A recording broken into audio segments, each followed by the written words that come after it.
makorora. Makarwa kungwa kwakanaka nemabasa enyu acha kuteverai. Mangadyara miti mizhinji pasi rino mamawe.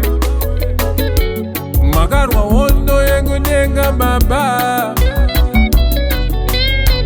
Zvinozararai murugare rwache. Isu tichatevedzera nzira dzenyu, nasi tinotenda nemabasa makabata we. Mwari we, tisimbisai mhuri dzasara.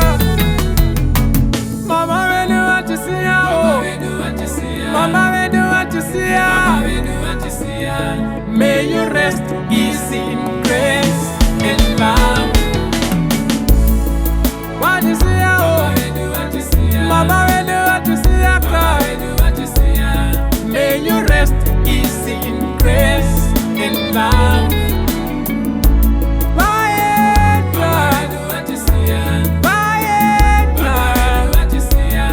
May you rest easy in grace and love.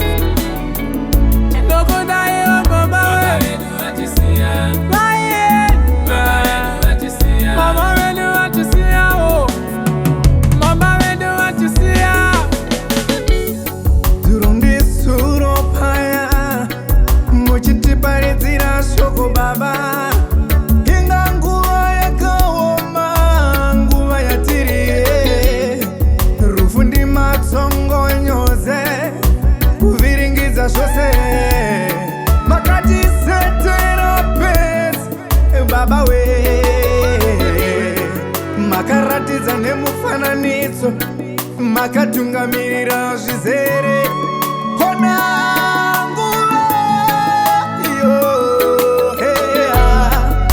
novimba tichasanganiswa nemi baba. Ona, ona, mama vedu vatisiyawo, mama vedu vatisiya. May you rest easy in grace and love.